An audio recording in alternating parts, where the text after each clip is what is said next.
हर्ष उल्लास का पर्व होली संपन्न हुआ। अब फिर से हम लोग पढ़ाई को सुचारू रूप से स्टार्ट करते हैं। तो चलो बच्चों, हम लोग आगे बढ़ाते हैं केमिकल बॉन्डिंग के लेक्चर को।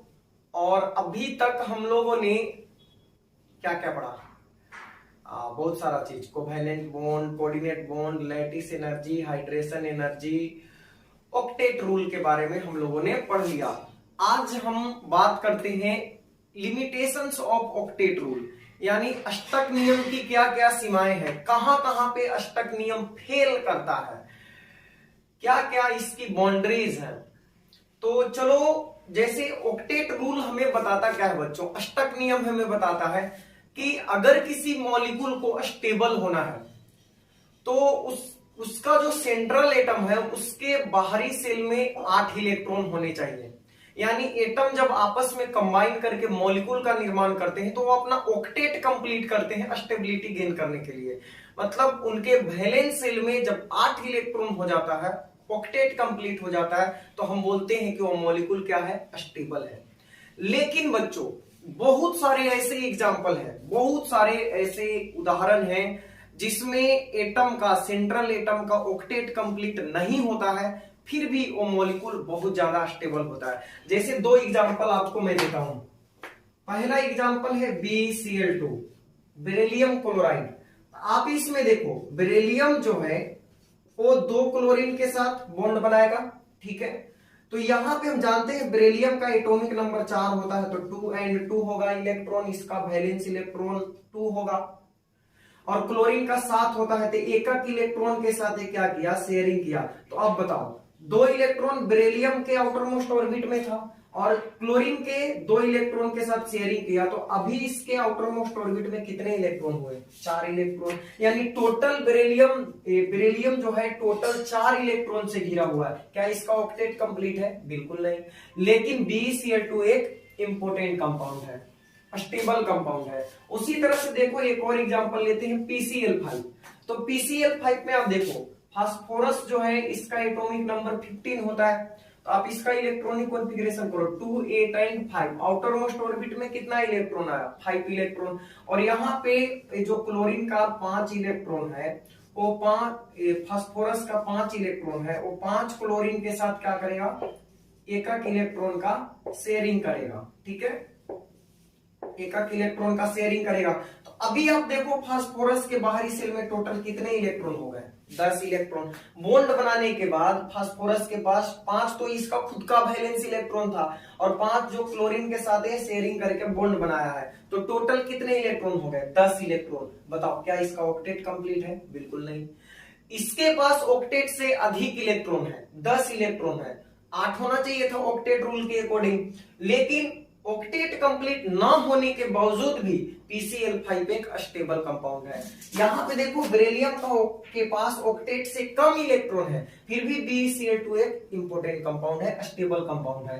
तो यहां पे बात आई कि ऑक्टेट रूल नहीं लागू हुआ, तो हम बोल सकते हैं कि यहाँ पे ऑक्टेट रूल क्या हुआ, फेल कर गया। तो बच्चों, हम बात करने वाले हैं आज इसी पॉइंट पे कि कौन कौन ऐसी लिमिटेशन है ऑक्टेट रूल का, कहां कहां पे ऑक्टेट नियम, जो ऑक्टेट रूल है, काम नहीं करता है, अष्टक नियम फेल कर जाता है। तो चलो, प्यारा सा हेडिंग लगा लो, लिमिटेशंस ऑफ ऑक्टेट रूल। अष्टक नियम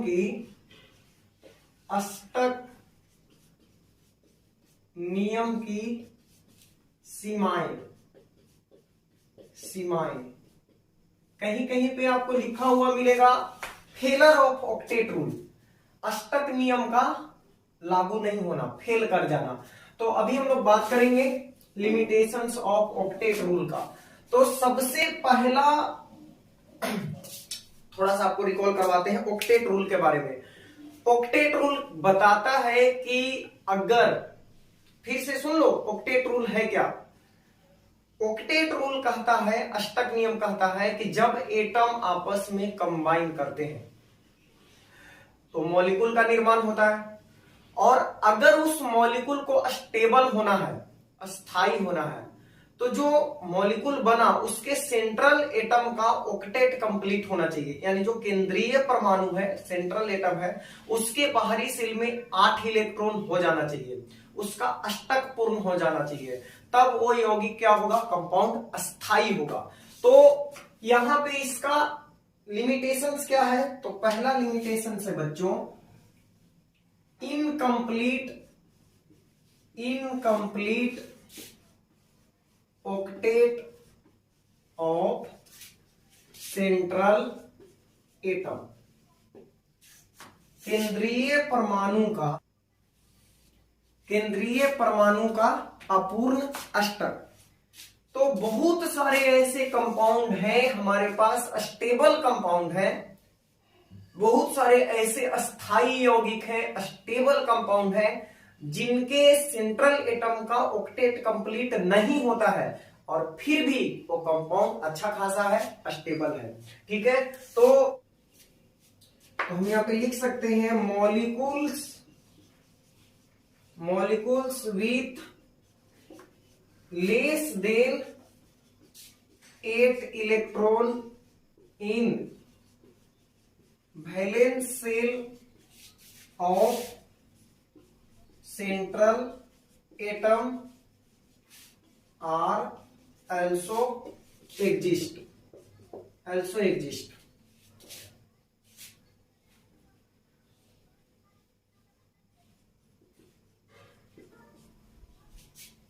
तो देखो पहला लिमिटेशन है इसका, कमी है कह सकते हो आप, अष्टक नियम का दोष है, कमी है, लिमिटेशन है, या फिर ड्रॉबैक है।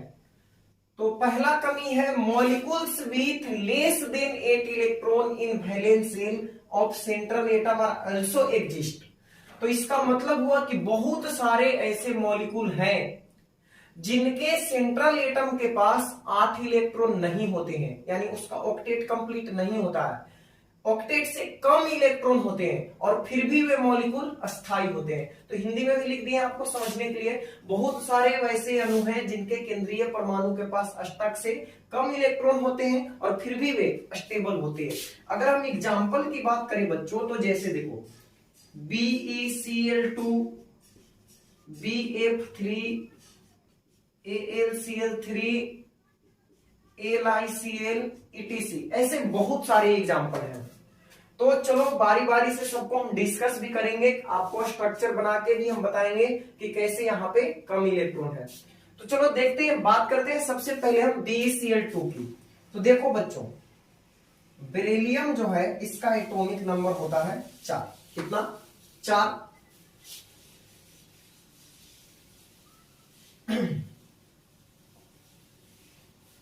चलो तो अभी मैंने आपको BeCl2 के बारे में बताया था, अभी बात कर लेते हैं BF3 के बारे में, बोरोन ट्राइफ्लोराइड। तो देखो बोरोन जो है इसका एटॉमिक नंबर होता है 5। कितना? 5। इलेक्ट्रॉनिक कॉन्फ़िगरेशन करोगे तो 2 and 3 आएगा। बताओ वैलेंस इलेक्ट्रॉन कितना आया, बाहरी शेल में कितना इलेक्ट्रॉन आया? 3 इलेक्ट्रॉन। Very good, 3 electron. अब देखो बोरोन जो है इसके पास आया बच्चों 3 इलेक्ट्रॉन। ठीक है, बोरोन का ये 3 इलेक्ट्रॉन है। अब देखो ये कितने फ्लोरीन के साथ बॉन्ड बनाया है? 3 फ्लोरीन के साथ। चलो फ्लोरीन की बात कर लेते हैं। फ्लोरीन का एटॉमिक नंबर 9। तो इलेक्ट्रॉनिक कॉन्फ़िगरेशन करो 2 and 7। इसके वैलेंस शेल में कितने इलेक्ट्रॉन है? 7। बाहरी शेल में 7 इलेक्ट्रॉन। तो देखो 3 फ्लोरीन हम लोग ले लेते हैं, 1, 2 और 3। देखो ये फ्लोरीन का 7 इलेक्ट्रॉन ले लेते हैं हम लोग, 2, 2, 2 और एक यहां पे। इस फ्लोरीन का भी ले लेते हैं 7 इलेक्ट्रॉन, क्योंकि इसके वैलेंस शेल में 7 इलेक्ट्रॉन है। देखा भी हमने 7 इलेक्ट्रॉन। अब देखो बच्चों ये बोरोन करेगा क्या? फ्लोरीन के 1 इलेक्ट्रॉन के साथ शेयरिंग करेगा और यहां पे इसके बाद यहां पे 1 इलेक्ट्रॉन का शेयरिंग होगा, क्योंकि क्लोरीन को 1 ही इलेक्ट्रॉन चाहिए ना, सॉरी फ्लोरीन को 1 ही इलेक्ट्रॉन चाहिए, 7 तो ऑलरेडी इसके पास है, तो 1 इलेक्ट्रॉन के साथ शेयरिंग किया। ठीक है, अब यहां पे आप देखो बोरोन के वैलेंस शेल में पहले से कितना इलेक्ट्रॉन था? 3 इलेक्ट्रॉन था, और 3 फ्लोरीन के इलेक्ट्रॉन के साथ शेयरिंग किया, तो टोटल कितने valence electron? Valence electron of boron कितना हुआ? 6 इलेक्ट्रॉन ही तो हुआ, 6 इलेक्ट्रॉन हुआ। तो बताओ क्या इसका ऑक्टेट कंप्लीट हो गया? बोरोन का ऑक्टेट कंप्लीट हुआ? नहीं हुआ। तो यहां पे बोरोन का ऑक्टेट जो है इनकम्प्लीट है, इनकम्प्लीट ऑक्टेट है, इनकम्प्लीट ऑक्टेट है। लेकिन ये जो BF3 है एक स्टेबल कंपाउंड है, तो ऑक्टेट कंप्लीट ना होने के बावजूद भी BF3 क्या है? स्टेबल कंपाउंड है। तो ये एक तरह से क्या हुआ? ऑक्टेट रूल यहाँ पे फेल कर गया, या फिर आप कह सकते हो ये ऑक्टेट रूल का लिमिटेशन है। ठीक है, यहाँ पे देखो एक और एग्जांपल है अपने पास AlCl3। AlCl3 देखो, एल्युमिनियम जो है इसका एटॉमिक नंबर होता है 30, तो इसका इलेक्ट्रॉनिक कॉन्फ़िगरेशन करोगे तो 2 8 एंड 3 आएगा। साथ में कौन है? क्लोरीन है, क्लोरीन। तो क्लोरीन का एटॉमिक नंबर होता है 70, इसका करोगे तो 2 8 एंड 7 आएगा। अब देखो बच्चों होता है क्या, एल्युमिनियम के आउटर मोस्ट शेल में 3 इलेक्ट्रॉन और क्लोरीन के पास 7 इलेक्ट्रॉन, तो वही कहानी यहां भी होने वाला है। एल्युमिनियम 1 2 3 इलेक्ट्रॉन, और साथ में कौन रहेगा? 3 क्लोरीन रहेगा, 1 2 3। इसके पास 7 इलेक्ट्रॉन होगा, क्लोरीन के पास 7 इलेक्ट्रॉन, इस क्लोरीन के पास भी 7 इलेक्ट्रॉन होगा, 7 इलेक्ट्रॉन, और इसके पास भी कितना होगा? 7 इलेक्ट्रॉन होगा। ठीक है, तो अब बताओ ये जो शेयरिंग होगा एक एक इलेक्ट्रॉन का, फिर भी एल्युमिनियम कितने इलेक्ट्रॉन से सराउंड है? कितना इलेक्ट्रॉन से सराउंडेड है? एल्युमिनियम कितने इलेक्ट्रॉन से घिरा हुआ है? तो 2 2 4 और 2 6 इलेक्ट्रॉन। तो वैलेंस इलेक्ट्रॉन ऑफ एल्युमिनियम यहाँ पे 6 इलेक्ट्रॉन है, तो यहाँ भी जो ऑक्टेट है वो इनकम्प्लीट है, इनकम्प्लीट ऑक्टेट है। तो इस तरह से हम लोगों ने देखा ऑक्टेट रूल का पहला कमी कि बहुत सारे ऐसे कंपाउंड हैं जिनके बाहरी सेल में 8 इलेक्ट्रॉन नहीं है, फिर भी वे क्या है? स्टेबल है। तो लिख लीजिए इसको।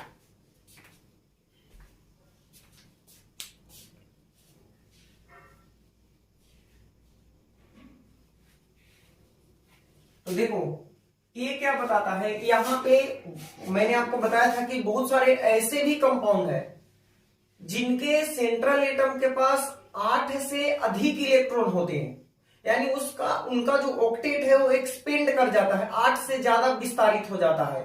तो उस तरह के मॉलिक्यूल भी पाए जाते हैं, जैसे molecules with more than 8 electron in shell, valence shell of central atom are also exist।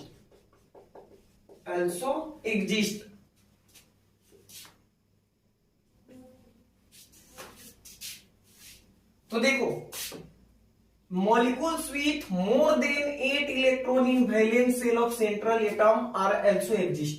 तो बहुत सारे ऐसे भी मॉलिक्यूल हैं जिनके सेंट्रल एटम केंद्रीय परमाणु के पास 8 से अधिक इलेक्ट्रॉन है। अभी एग्जांपल भी देंगे आपको तो समझ जाओगे तुरंत। तो वहां भी अष्टक नियम फेल कर जाता है। जैसे अगर हम एग्जांपल की बात करें तो बहुत सारे एग्जांपल है। जैसे पहला तो मैंने बताया आपको पहले ही PCl5, और लेना चाहे तो SF6, IF7, H2SO4, ऐसे कई सारे एग्जाम्पल हैं जिसमें सेंट्रल एटम के पास 8 से अधिक इलेक्ट्रॉन होता है। मैं बार बार सेंट्रल एटम ही क्यों बोल रहा हूं, क्योंकि लुईस डॉट स्ट्रक्चर जो है वो बताता है कि किसी भी कीमत पे at any cost central atom का ऑक्टेट कंप्लीट होना चाहिए। तो यहाँ पे हम सेंट्रल एटम का ही बात करेंगे, ठीक आगे देखेंगे लुईस डॉट स्ट्रक्चर क्या होता है। तो देखो PCl5, SF6, IF7, H2SO4, इन सब में सेंट्रल एटम के पास 8 से अधिक इलेक्ट्रॉन है। जैसे आप यहाँ पे बात करो तो फास्फोरस के पास कितने इलेक्ट्रॉन है? तो फास्फोरस के पास यहाँ पे बच्चों 10 इलेक्ट्रॉन है। 5 फास्फोरस के वैलेंस शेल का इलेक्ट्रॉन और 5 क्लोरीन के साथ बॉन्ड बनाया है, तो एक एक इलेक्ट्रॉन 5 5 10 हो गया। सल्फर का अगर देखो तो 6 इसका और 6 फ्लोरीन, 12 इलेक्ट्रॉन हो जाएगा। यहाँ पे आयोडीन का अगर देखो तो 7 इसका और 7 इसका, 14 इलेक्ट्रॉन हो जाएगा। यहीं पे सल्फर का अगर देखो तो सल्फर का कितना हो जाएगा, 4 ऑक्सीजन तो 2 2 4, सल्फर का 6 6 6, यहाँ पे 12 इलेक्ट्रॉन हो जाएगा। तो सल्फर 12 इलेक्ट्रॉन से घिरा हुआ है। अब चलो सबका हम स्ट्रक्चर बना के आपको बताते हैं। जैसे पहली बात करते हैं PCl5 का। तो देखो बच्चों, फास्फोरस हम लोग जानते हैं एटॉमिक नंबर 15 होता है, तो 15 एटॉमिक नंबर है, 2 8 एंड 5 होगा। बाहरी सेल में कितना इलेक्ट्रॉन, 5 इलेक्ट्रॉन होगा। ओके चलो बात करते हैं। फास्फोरस 1 2 3 4 5 इलेक्ट्रॉन, 5 इलेक्ट्रॉन एक इसके हो गए, फास्फोरस के हो गए। इसको थोड़ा ऊपर लिख देते हैं, ठीक है। अब देखो इसके पास क्लोरीन कितने हैं, 5, तो एक यहां, एक क्लोरीन यहां, एक यहां, एक यहां, एक यहां, हो गया। अब क्लोरीन के पास 7 इलेक्ट्रॉन, सबको जानते हैं हम लोग। हैलोजन जो है इसके पास 7 इलेक्ट्रॉन होते हैं वैलेंस शेल में। हैलोजन वर्ग 17 के तत्व, इन सबके पास 7 इलेक्ट्रॉन होते हैं। तो क्लोरीन के पास भी वैलेंस शेल में कितना इलेक्ट्रॉन होगा बच्चों, 7 इलेक्ट्रॉन होगा, ठीक है। अब देखो ए इसके साथ शेयरिंग किया, ए इसके साथ शेयरिंग किया, ए इसके साथ शेयरिंग किया, और यहां पे इसके साथ और ये इसके साथ, ठीक है। तो अगर ऐसे आप इसका स्ट्रक्चर बनाते हो तो बच्चों देखो, तो फास्फोरस के पास 5 इलेक्ट्रॉन इसका खुद का था, और 5 क्लोरीन के साथ जब आप इसको शेयरिंग करके बॉन्ड बनवाते हो तो 5 5 कितने इलेक्ट्रॉन हो गए, टोटल 10 इलेक्ट्रॉन हो गए। तो यहाँ पे ऑक्टेट का विस्तार हो गया, एक्सपेंड कर गया ऑक्टेट, 8 से ज्यादा इलेक्ट्रॉन हो गए। और फिर भी PCl5 क्या है, एक स्टेबल कंपाउंड है, तो हम कह सकते हैं कि ऑक्टेट रूल यहां भी क्या हो गया, फेल कर गया। आगे देखो SF6 सल्फर, सल्फर जो है इसका एटॉमिक नंबर कितना, 16, तो 2 8 एंड 6। अब इसके पास फ्लोरीन कितना है, 6 फ्लोरीन है। तो बताओ 6 तो सल्फर के खुद के हो गए, 6 इलेक्ट्रॉन, 6 इलेक्ट्रॉन, और बाकी के जो इलेक्ट्रॉन होंगे एक एक इलेक्ट्रॉन किसके साथ शेयरिंग करेगा, फ्लोरीन के इलेक्ट्रॉन के साथ, ठीक है। एक, फिर इसके साथ, इसके साथ, इसके साथ, इसके साथ और इसके साथ, ठीक है। तो अब बताओ सल्फर, यहां पे sulphur is surrounded by how many electron, 2 to 4, इस तरह से 12 इलेक्ट्रॉन, 12 इलेक्ट्रॉन के साथ घिरा हुआ है। कौन, सल्फर। तो क्या बताओ यहाँ पे ऑक्टेट कंप्लीट है, नहीं ना, ऑक्टेट कंप्लीट नहीं। ऑक्टेट तो तब बोलते हैं जब इसके पास टोटल इलेक्ट्रॉन 8 होता। अभी इसके पास कितना इलेक्ट्रॉन है, 12 इलेक्ट्रॉन है। तो हम बोलेंगे कि यहां भी ऑक्टेट रूल क्या कर गया, फेल कर गया। लिखिए इतना, फिर बढ़ते हैं आगे।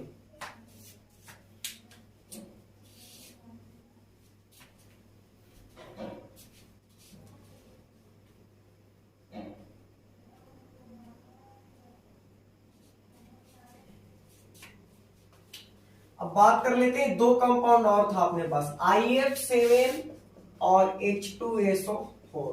आप तो समझ रहे हो, आयोडीन हैलोजन है, फ्लोरीन क्लोरीन ब्रोमीन आयोडीन वाला।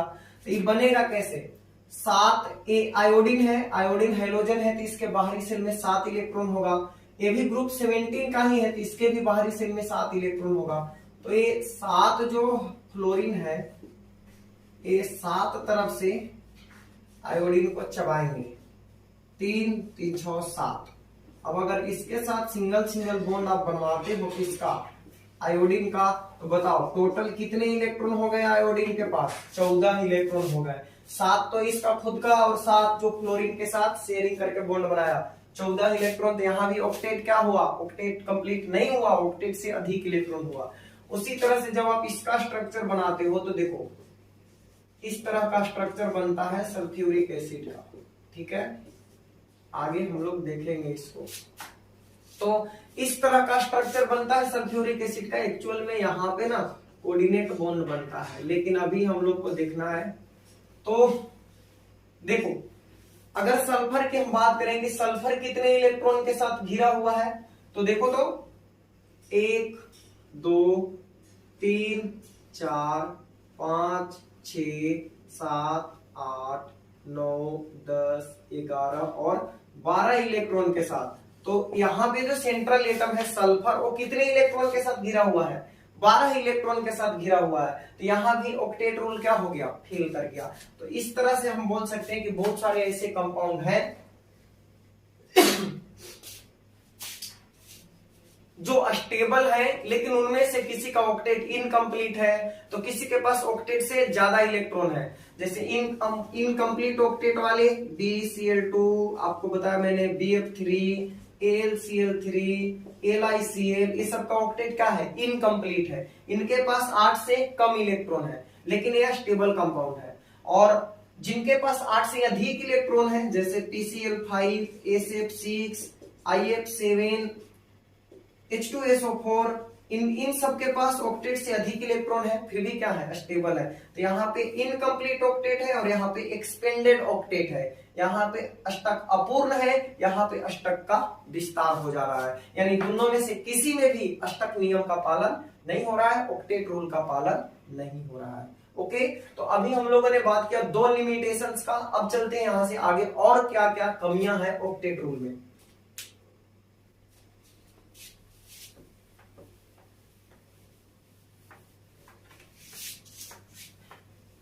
देखो कुछ और इसके लिमिटेशंस है। जैसे तीसरे लिमिटेशंस की बात करें तो it does not give any idea about shape of the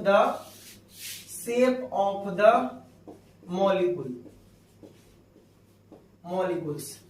यानी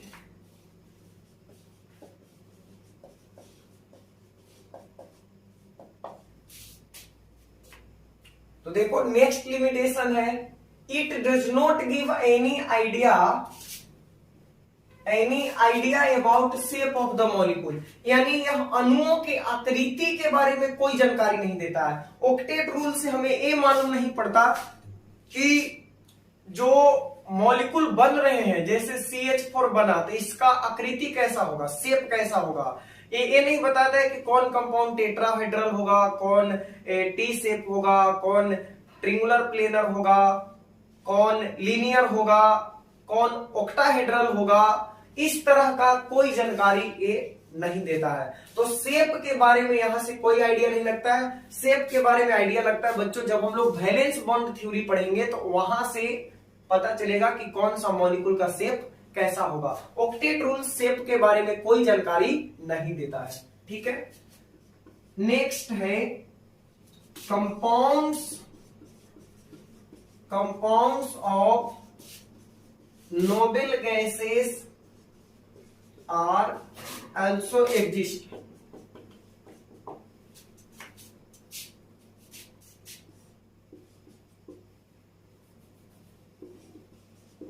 देखो compounds of noble gases are also exist, यानी जो ग्रुप 18 के एलिमेंट है जिसे हम लोग नोबल गैस कहते हैं, helium, neon, argon, krypton, xenon और रेडॉन।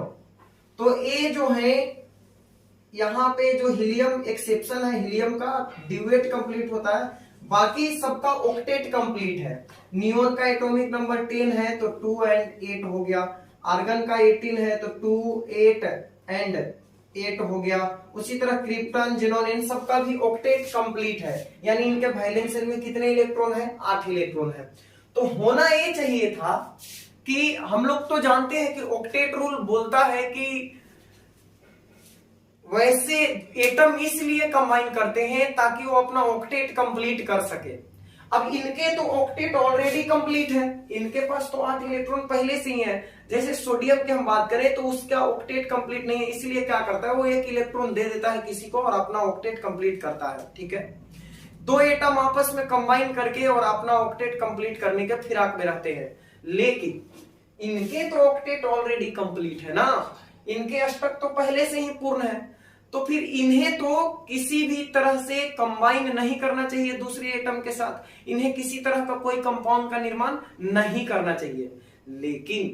लेकिन इनमें से जो जेनॉन है बच्चों वो कई सारे कंपाउंड का निर्माण करता है, जैसे जेनॉन डाइफ्लोराइड का निर्माण करता है, जेनॉन टेट्राफ्लोराइड का निर्माण करता है, जेनॉन और तो और हेक्साफ्लोराइड का भी निर्माण करता है। तो इस तरह से जेनॉन के कई कंपाउंड पाए जाते हैं। तो नोबेल गैस का ऑक्टेट कंप्लीट है तो इनका कोई भी कंपाउंड नहीं बनना चाहिए था, ऑलरेडी ये स्टेबल होने चाहिए थे। फिर ये क्यों भाई, क्यों ये कंपाउंड का निर्माण कर रहे हैं, क्यों ये जेनॉन को क्यों खुजली हुआ फ्लोरीन के साथ बॉन्ड बनाने की, क्यों ये फ्लोरीन के साथ बॉन्ड बना रहा है। जेनॉन ऑक्सीफ्लोराइड का भी निर्माण होता है, तो ऐसा कंपाउंड का निर्माण क्यों करता है जब ये स्टेबल हो गया। तो इसका मतलब है कि यहां भी इस चीज का एक्सप्लेनेशन ऑक्टेट रूल अच्छे से नहीं कर पा रहा है।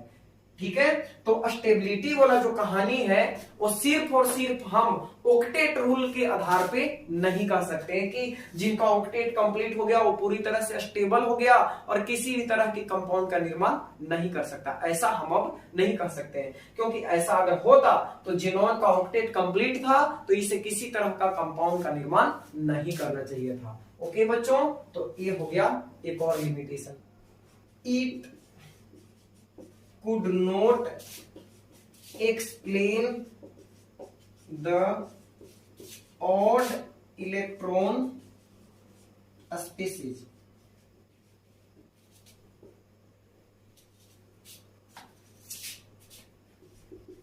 देखो, it could not explain the odd electron species, यह विषम इलेक्ट्रॉन अणु की व्याख्या नहीं कर पाता है। अब ये ऑड इलेक्ट्रॉन स्पीसीज क्या है, जैसे देखो अभी तक हम लोग जितने भी मॉलिक्यूल देखे वो सब में देख रहे हैं कि जो वैलेंस इलेक्ट्रॉन है वो किसी में 4 आ रहा है, किसी में 6 आ रहा है, किसी में 8 आ रहा है, किसी में 10 आ रहा है, किसी में 12 आ रहा है, किसी में 16 आ रहा है। यानी जितने भी मॉलिक्यूल देखे उन सब में इवन नंबर में इलेक्ट्रॉन आ रहे हैं, यानी वैलेंस इलेक्ट्रॉन सम संख्या में आ रहा था। लेकिन कुछ ऐसे भी मॉलिक्यूल है जिनके सेंट्रल एटम के पास जो है वो ओड नंबर में इलेक्ट्रॉन होते हैं। ठीक है, ओड नंबर में इलेक्ट्रॉन होते हैं। अब ओड इलेक्ट्रॉन स्पीसीज जो है इनकी व्याख्या ये नहीं कर पाता है कि एक ऐसे कंपाउंड का निर्माण कर पाते हैं। जैसे कुछ एग्जांपल हम लेते हैं, नाइट्रोजन मोनोऑक्साइड हो गया, नाइट्रोजन डाइऑक्साइड हो गया, ClO2 हो गया, ये सब जो मॉलिक्यूल है इनके पास ओड नंबर में इलेक्ट्रॉन होता है, ओड नंबर में। तो इन कंपाउंड की व्याख्या ऑक्टेट रूल नहीं कर पाता है। जैसे एक एग्जांपल करके आपको हम बताते हैं, नाइट्रोजन देखो, नाइट्रोजन और ऑक्सीजन, नाइट्रोजन मोनोऑक्साइड बनाते हैं हम लोग। तो नाइट्रोजन का जानते हैं एटॉमिक नंबर कितना होता है, 7। ठीक है, 7। तो ले लेते हैं यहाँ पे 2 इलेक्ट्रॉन, 2 3 7 तो एटॉमिक नंबर हुआ। वैलेंस शेल में कितना इलेक्ट्रॉन होगा, 5, 2 and 5, 2 and 5, तो 5 होगा बाहरी शेल में इलेक्ट्रॉन। तो यहां पे ले लिए 5 इलेक्ट्रॉन। ऑक्सीजन का एटॉमिक नंबर कितना है, 8, इसके वैलेंस शेल में 6 इलेक्ट्रॉन होगा। तो यहां पे ले लेते हैं 6 इलेक्ट्रॉन, 6 इलेक्ट्रॉन। अब देखो होगा क्या, यहां पे 2-2 इलेक्ट्रॉन का शेयरिंग होगा। तो 2-2 इलेक्ट्रॉन का शेयरिंग होगा बच्चों, तो बताओ डबल बॉन्ड का निर्माण होगा। यहां पे बच गया 1 2 और 3 इलेक्ट्रॉन, और यहां पे बच गया 4 इलेक्ट्रॉन। ठीक है, तो अब इसके पास बताओ तो ये नाइट्रोजन कितने इलेक्ट्रॉन से घिरा हुआ है। देखो 2 खुद का नाइट्रोजन का, यहां पे देखो 2 नाइट्रोजन का और 2 ऑक्सीजन वाले इलेक्ट्रॉन के साथ शेयरिंग किया, तो 2 2 4 4 और 5 6 7, तो कितना इलेक्ट्रॉन है, 7 इलेक्ट्रॉन है, जो कि ऑड नंबर है। क्या है, ऑड नंबर है। तो यहां पे कुछ ऐसे भी मॉलिक्यूल है जिनके सेंट्रल एटम के पास वैलेंस शेल में ऑड नंबर में इलेक्ट्रॉन हो जाते हैं तो इसकी भी व्याख्या ऑक्टेट रूल नहीं कर पाता है कि कैसे इस तरह के कंपाउंड का निर्माण होता है। ठीक है, तो ये था ऑक्टेट रूल का लिमिटेशंस, कुछ कमियां। क्या क्या, बहुत सारे ऐसे मॉलिक्यूल हैं जिनका ऑक्टेट कंप्लीट नहीं है, ऑक्टेट से कम इलेक्ट्रॉन है, फिर भी वे स्टेबल है। बहुत सारे ऐसे भी कंपाउंड है जिनके पास ऑक्टेट से अधिक इलेक्ट्रॉन है, फिर भी वे स्टेबल है। और जो ऑक्टेट रूल है ये मॉलिक्यूल के शेप के बारे में कोई जानकारी नहीं देता है कि उसका आकृति कैसा है, लिनियर है, ट्राइंगुलर प्लेनर है, टेट्राहेड्रल है, ऑक्टाहेड्रल है, वी शेप है, कैसा है इसकी जानकारी नहीं देता है। नोबेल गैस जो है वो भी कंपाउंड का निर्माण कर रहे हैं, अजीब बात है भाई। आप बोल रहे हो कि 8 इलेक्ट्रॉन हो गया वैलेंस शेल में तो फिर वो स्टेबल हो गए, उनको किसी से कोई मतलब नहीं है। यहाँ पे जेनोन कंपाउंड का निर्माण करते जा रहा है, तो इस तरह से यहाँ पे स्टेबिलिटी वाला भी जो है एक्सप्लेनेशन वो सही से यहाँ पे नहीं हो रहा है। उसके बाद जो ओड इलेक्ट्रॉन है स्पीसीज है, इनकी भी व्याख्या ऑक्टेट रूल नहीं कर पा रहा है। अब चलते हैं हम लोग यहां से कहानी का शुरुआत करते हैं कि जब ये फेल कर रहा है तो कोई तो ऐसा कॉन्सेप्ट होगा जो इसकी व्याख्या करे। अब आखिर में हम TCl5 को एक्सप्लेन करें तो कैसे करें, हम क्या बताएं लोगों को कि भाई TCl5 कैसे बन गया। ऑक्टेट रूल के अकॉर्डिंग तो ये गलत है, उसके हिसाब से तो ये कंपाउंड नहीं बनना चाहिए, फिर क्यों बन रहा है। तो देखो ये जो ऑक्टेट रूल फेल कर रहा है इसको फिर से अच्छे से एक्सप्लेन करने के लिए, यानी जो कंपाउंड ऑक्टेट रूल का पालन नहीं कर रहे हैं उनकी अच्छे से व्याख्या करने के लिए, उनको एक्सप्लेन करने के लिए 2 थ्योरी दिया गया। ठीक है, 2 थ्योरी दिया गया, 2 सिद्धांत दिया गया। एक आया कॉन्सेप्ट ऑफ सिंगलेट बॉन्ड, तो वो एक तरह से ऑक्टेट रूल का समर्थन करता है।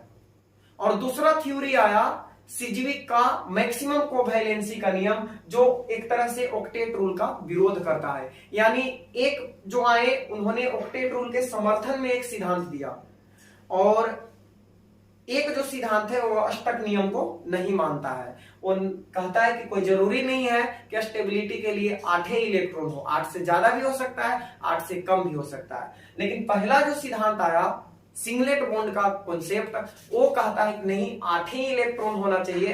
अब वो किसी तरह से 8 इलेक्ट्रॉन पूरा करवाएंगे। तो चलो बात करते हैं हम लोग कि इसको एक्सप्लेन करने के लिए कौन कौन सा थ्योरी आया, यानी जो कंपाउंड अष्टक नियम का पालन नहीं कर रहे हैं उनकी व्याख्या करने के लिए कौन कौन से थ्योरी आए। तो लिख लीजिए पहले इसको।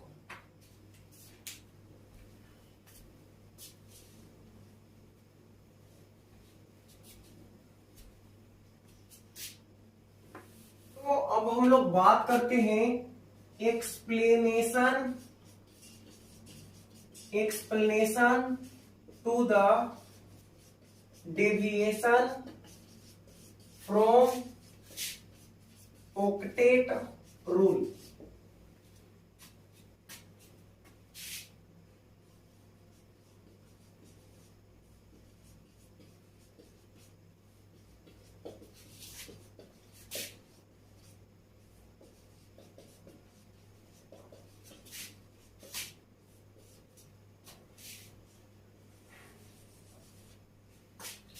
Explanation to the deviation from octet rule, अष्टक नियम से विचलन की व्याख्या, यानी जो कंपाउंड अष्टक नियम का पालन नहीं कर पा रहे हैं उनका एक्सप्लेनेशन कैसे होगा।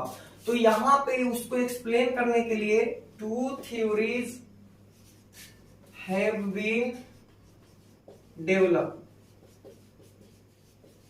2 सिद्धांत दिया गया। पहला सिद्धांत है बच्चों concept of singlet bond, concept of singlet bond, concept of singlet bond. Singlet bond का सिद्धांत ये दिया गया गिवन बाय सडेन। किनके द्वारा दिया गया? सडेन के द्वारा दिया गया। कॉन्सेप्ट ऑफ सिंगलेट बॉन्ड सडेन के द्वारा दिया गया।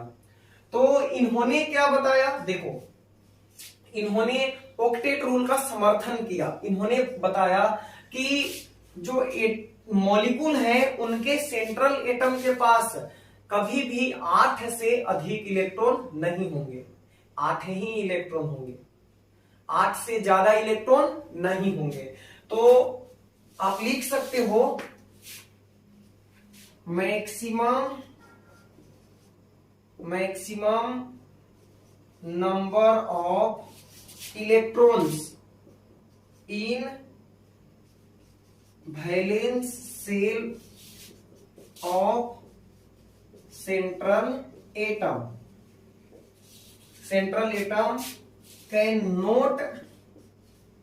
कैन नॉट एक्सीड 8, यानी केंद्रीय परमाणु के बाहरी सेल में 8 से अधिक इलेक्ट्रॉन नहीं होंगे।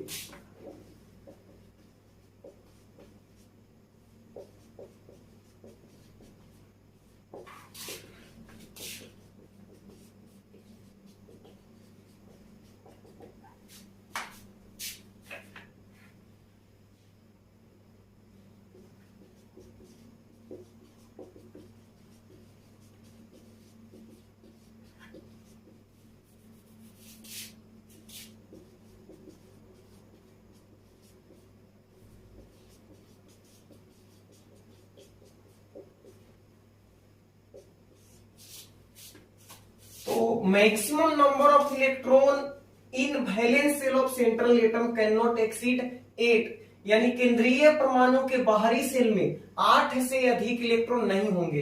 तो ये एक तरह से क्या किया, सेंट्रल ऑक्टेट रूल का ही समर्थन कर रहा। ऑक्टेट रूल भी यही कह रहा था कि स्टेबिलिटी के लिए 8 इलेक्ट्रॉन होना चाहिए। ये भी सिद्धांत जो है यही बता रहा है कि 8 से अधिक इलेक्ट्रॉन नहीं होना चाहिए। लेकिन यहाँ पे इन्होंने संशोधन क्या किया, इन्होंने बताया कि एटम जो आपस में कंबाइन करते हैं, कोई जरूरी नहीं है कि वो सिर्फ कोवैलेंट बॉन्ड का ही निर्माण करें, वो एक इलेक्ट्रॉन से भी। कोवैलेंट बॉन्ड कैसे बनता है, कम से कम 2 इलेक्ट्रॉन होना चाहिए, एक ही एटम का, तब जाके शेयरिंग होगा। लेकिन ये जो सिंगलेट बॉन्ड का कॉन्सेप्ट है, ये हमें बताता है कि कोई जरूरी नहीं है कि 2 एटम कंबाइन सिर्फ कोवैलेंट बॉन्ड से ही हो, यानी दोनों का एक इलेक्ट्रॉन होना ही चाहिए, ऐसा कोई जरूरी नहीं है। एक इलेक्ट्रॉन से भी बॉन्ड का निर्माण हो सकता है, सिंगल इलेक्ट्रॉन भी बॉन्ड का निर्माण कर सकते हैं, इसीलिए तो इसका नाम है सिंगलेट बॉन्ड का कॉन्सेप्ट। ठीक है, तो इन्होंने बताया कि atoms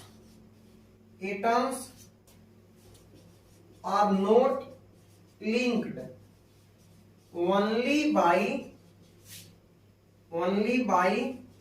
covalent bond but also by singlet linkage by sharing of only one electron between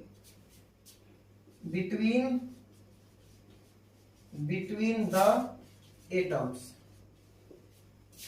तो इन्होंने बताया, सडन ने बताया, या सिंगलेट बॉन्ड का जो कॉन्सेप्ट है वो हमें बताता है atoms are not linked only by covalent bond, यानी परमाणु आपस में सिर्फ सहसंयोजक बंधन के द्वारा ही नहीं जुड़ते हैं, बल्कि वे सिंगलेट लिंकेज के द्वारा भी जुड़ सकते हैं। अब ये सिंगलेट लिंकेज कैसे बनेगा, तो by sharing of only one electron between the atom, यानी 2 एटम के बीच में सिर्फ एक ही इलेक्ट्रॉन के साझेदारी से बॉन्ड का निर्माण होगा और उसके द्वारा भी एटम आपस में जुड़ सकते हैं।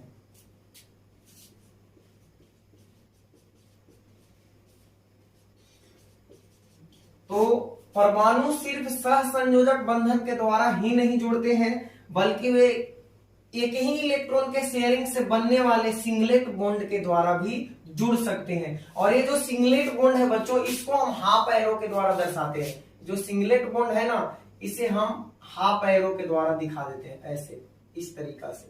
ठीक है, इसके द्वारा हम दिखाते हैं, हाफ एरो के द्वारा, सिंगल हेडेड एरो इसको बोलते हैं हम लोग। इस तरह से इसको रिप्रेजेंट करते हैं। ठीक है, लिख लीजिए इसको, फिर आगे बढ़ते हैं।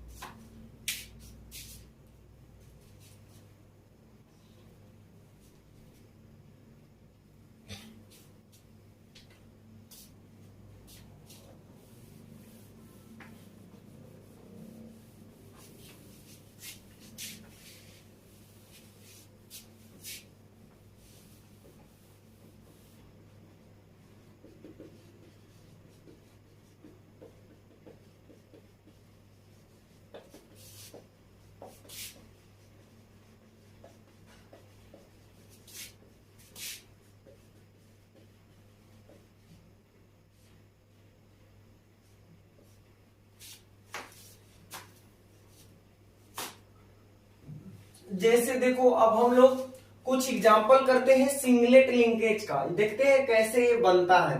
तो देखो हम बात कर लेते हैं PCl5 का, PCl5 का।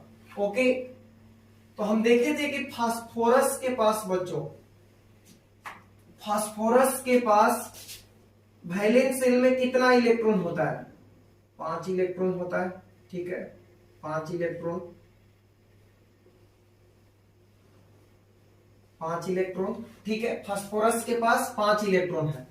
और इसके पास क्लोरीन कितने हैं? 5। 1 2 3 4 और 5 क्लोरीन। अब देखो इसके पास बॉन्ड का निर्माण कैसे होता है। ये जो सिंगलेट बॉन्ड का कॉन्सेप्ट है, ये हमें बताया कि जो सेंट्रल एटम है, बात को समझना, इसमें सिंगलेट लिंकेज का जो कॉन्सेप्ट है, इसमें पहला पॉइंट मैंने आपको लिखवाया था कि सेंट्रल एटम के पास अधिकतम इलेक्ट्रॉन 8 ही होना चाहिए, 8 से अधिक नहीं होना चाहिए। तो अभी आप देखो इसके पास 1 2 3 4 5 इलेक्ट्रॉन तो है। ठीक है, घट कितना रहा है? घट कितना रहा है? घट रहा है 3 इलेक्ट्रॉन। 5 इसके पास है, 3 और इससे मिल जाए तो इसका ऑक्टेट कंप्लीट हो जाएगा। तो देखो क्लोरीन तो है ही, बहुत सारा इलेक्ट्रॉन लेके बैठा है, इसके पास 7 इलेक्ट्रॉन होता है। ये सारे क्लोरीन के पास कितने इलेक्ट्रॉन होंगे? वैलेंस शेल में 7 इलेक्ट्रॉन होंगे। इसके पास भी 7 इलेक्ट्रॉन होगा और इसके पास भी 7 इलेक्ट्रॉन होगा। तो अब देखो बच्चों होगा क्या? होगा ये कि फास्फोरस जो है, इसे 3 इलेक्ट्रॉन अभी चाहिए, तो ये क्लोरीन के 3 इलेक्ट्रॉन के साथ शेयरिंग कर लेगा। ठीक है, किसी भी 3 क्लोरीन के साथ, किसी भी 3 क्लोरीन के साथ, क्योंकि ये तो जो ऑक्टेट रूल है या फिर जो अभी पढ़ रहे हैं सब, तो हमें शेप के बारे में कोई जानकारी देता ही नहीं है। शेप तो हम लोग वैलेंस बॉन्ड से निकालना शुरू करते हैं, वैलेंस बॉन्ड थ्योरी पढ़ते हैं वहां से। तो यहां पे देखो 5 इसका था, 3 क्लोरीन के 1 इलेक्ट्रॉन के साथ शेयरिंग किया, इसका ऑक्टेट कंप्लीट हो गया। अब देखो क्या होगा। अब यहाँ पे फास्फोरस को इलेक्ट्रॉन की, क्योंकि चूंकि ये रूल कहता है सिंगलेट बॉन्ड का कॉन्सेप्ट कि 8 से ज्यादा इलेक्ट्रॉन नहीं रहना चाहिए, तो 8 से नहीं रहना चाहिए ज्यादा, तो अब तो आप यहाँ पे शेयरिंग करा नहीं सकते हो, क्योंकि यहाँ पे कराओगे तो ये 8 पहले से है, 9 आ जाएगा, फिर इधर कराओगे तो 10 आ जाएगा, फिर तो वही कहानी हो जाएगा। तो अब नहीं कराना है, तब होगा क्या? अब देखो क्या होगा। क्लोरीन को इलेक्ट्रॉन चाहिए भाई, क्लोरीन को इलेक्ट्रॉन चाहिए, क्योंकि 2 2 4 2 6 1 7 ही इलेक्ट्रॉन है, तो क्लोरीन को इलेक्ट्रॉन चाहिए, लेकिन फास्फोरस को इलेक्ट्रॉन नहीं चाहिए। तो ये फास्फोरस जो है क्लोरीन के साथ शेयरिंग करके बॉन्ड का निर्माण करेगा, लेकिन फास्फोरस क्लोरीन वाले इलेक्ट्रॉन का यूज ना करेगा। तो यहां पे देखो क्या बनेगा, यहां पे बनेगा, इस क्लोरीन के साथ शेयरिंग किया फास्फोरस ने यहां पे, उसके बाद इस क्लोरीन के साथ भी शेयरिंग किया और इस क्लोरीन के साथ भी शेयरिंग किया। अब बच गया 2, यहां वाला क्लोरीन और यहां वाला क्लोरीन। तो अब बात ऐसा है कि फास्फोरस के पास ऑक्टेट कंप्लीट हो गया है यहीं पे, 5 इसका पहले से था और 3 के साथ ही बॉन्ड बनाया, तो इसका अष्टक पूर्ण हो गया है। अब यहाँ पे 8 से ज्यादा इलेक्ट्रॉन नहीं रह सकता, तो ये यहाँ पे एक बॉन्ड का निर्माण होगा जिसमें सिर्फ फास्फोरस का इलेक्ट्रॉन पार्टिसिपेट करेगा। ठीक है, फास्फोरस का इलेक्ट्रॉन, और ये जो बॉन्ड बना इसमें क्या हुआ कि सिर्फ फास्फोरस का इलेक्ट्रॉन किसको मिला? क्लोरीन को मिला, लेकिन क्लोरीन का इलेक्ट्रॉन फास्फोरस को नहीं मिला, यानी एक ही इलेक्ट्रॉन से बॉन्ड का निर्माण हुआ, इसलिए सिंगल हेडेड एरो है। ठीक है, और इसी को बोलते हैं हम लोग बच्चों सिंगलेट बॉन्ड। तो एक तरह से क्या किया, ऑक्टेट रूल का भी पालन करवा दिया और ये भी एक्सप्लेन कर दिया कि आखिर ये 5 क्लोरीन के साथ बॉन्ड कैसे बना ले रहा है। 3 क्लोरीन के साथ तो ये कोवैलेंट बॉन्ड बनाया, ये वाला जो बॉन्ड है इसको हम बोल सकते हैं कोवैलेंट बॉन्ड, बोल क्या सकते हैं, है ही कोवैलेंट बॉन्ड है, सहसंयोजक बंधन, क्योंकि दोनों के इलेक्ट्रॉन के बीच में शेयरिंग हुआ है। लेकिन यहाँ पे फास्फोरस का इलेक्ट्रॉन सिर्फ क्लोरीन को मिला है, 1 इलेक्ट्रॉन से बॉन्ड बना है, इसलिए इसे हम बोल देते हैं सिंगलेट बॉन्ड। और यहाँ पे सेंट्रल एटम का ऑक्टेट भी कंप्लीट हो गया और क्लोरीन के साथ ही बॉन्ड का भी निर्माण कर लिया। तो इस तरह से सिंगलेट बॉन्ड का कॉन्सेप्ट आया। चलो एक और एग्जांपल करते हैं, लिखो पहले।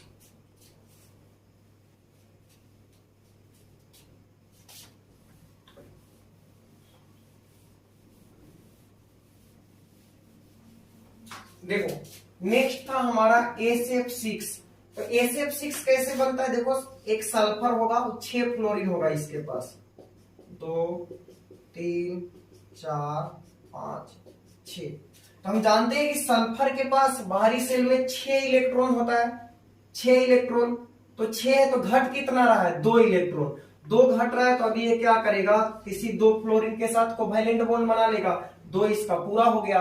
अब बच गया ये 4 फ्लोरीन। तो 4 फ्लोरीन के साथ सिंगलेट बॉन्ड का निर्माण करेगा। यानी सल्फर का इलेक्ट्रॉन तो बॉन्डिंग में पार्टिसिपेट करेगा, लेकिन फ्लोरीन का इलेक्ट्रॉन बॉन्डिंग में पार्टिसिपेट नहीं करेगा। ओके, फ्लोरीन के इलेक्ट्रॉन की जरूरत नहीं है सल्फर को, क्योंकि ऑलरेडी इसके पास 6 इलेक्ट्रॉन था सल्फर के बाहरी सेल में।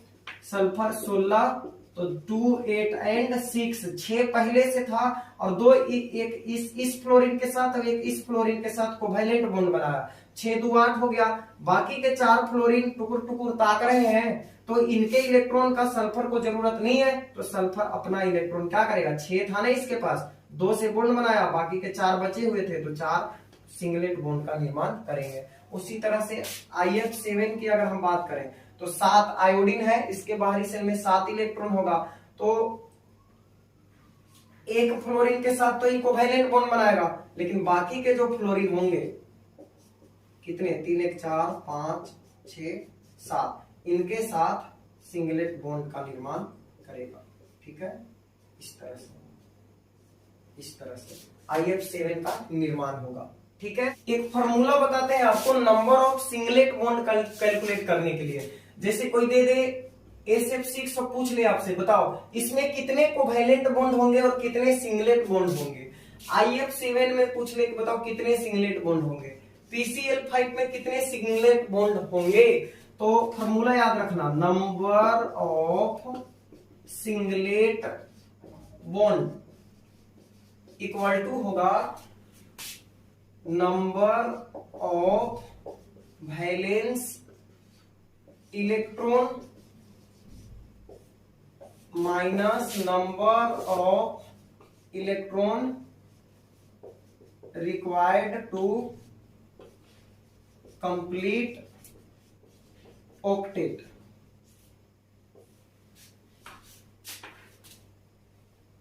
Number of valence electron minus number of electron required to complete octet.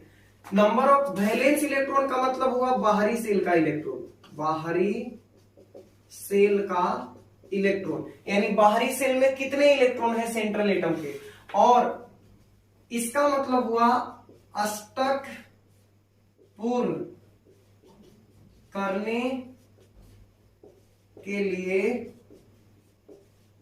कितने इलेक्ट्रॉन चाहिए, वो घटा देंगे।